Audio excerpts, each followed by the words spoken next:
ආයිබෝවන් කොහොමද වගේ ආරවන්ට අද මම කතා කරන්න යන්නේ මේ ෂැඩෝ බොක්ස් එක ගැන. අපි බලමු ෂැඩෝ බොක්ස් එකක් කියන්නේ මොකක්ද කියලා.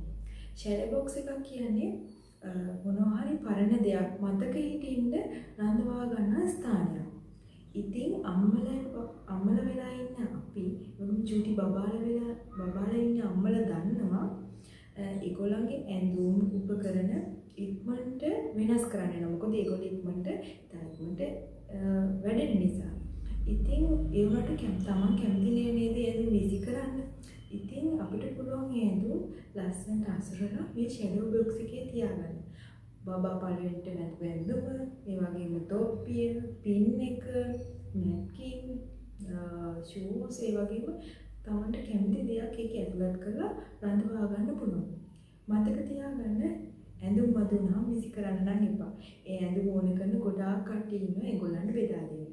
ඉතින් අපි බලමු මගේ ෂැඩෝ බොක්ස් එක කොහොමද හැදුවේ කියලා. මේ තියෙන්නේ මගේ ෂැඩෝ බොක්ස් එක. ඉතින් මේක එකතු කරලා තියෙනවා බබා මුලින්ම ඇඳපු ඇඳුම, ඒ වගේම තොප්පිය, අත්මේස් දෙක, මුලින්ම බලපු ප්‍රෙග්නන්සි ටෙස්ට් දෙක, ඒ වගේම අල්ට්‍රාසවුන්ඩ් ස්කෑන් කොපීස් ඒවත් මම ඇතුළත් කරලා තියෙනවා. මේක 2 weeks 8 weeks 12 weeks එතකොට මේ හොස්පිටල් එකෙන් හම්බුන කාඩ් එක, ඒ වගේම පින්ස් දෙක, ඒ වගේම පෙකිනි වලට ගන්න ක්ලිප් එක මම ඒකත් තියාගෙන ඉන්නවා. ඉතින් ඔයගොල්ලන්ට පුළුවන් මේ වගේ තවත් ඒවා එකතු කරලා ලස්සන ෂැඩෝ බොක්ස් එකක් හදන්න.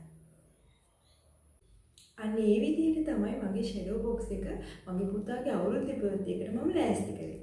ඉතින් ඒ වගේම ඔයගොල්ලන්ට පුළුවන් මේ වගේ තියාගන්න. එතකොට කවදා හරි ලොකු නම් මේ බබාලට තේරෙයි අම්මලා කොච්චර Tamanට ආදරේද කියලා. ඒ වගේම අපිටත් සිතට සතුටක් දැනෙනවා නේද? මේ වගේ දෙයක් අපේ ළමයා වෙනුවෙන් තියාගත්තා නේද? කාලාන්තරයක් යනකම් අපිට ඒක තියාගන්නත් පුළුවන් මොකුත් වෙනස් වෙන්නේ නැතුව.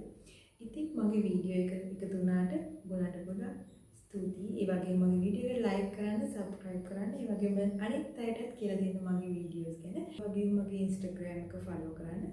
Facebook පිටුවහරා අපිට කතා කරන්න පුළුවන්. ඒත් එක්ක එකතු වෙන්න. වගේම ඔබට සුව දවසක්. ආයිබෝවන්.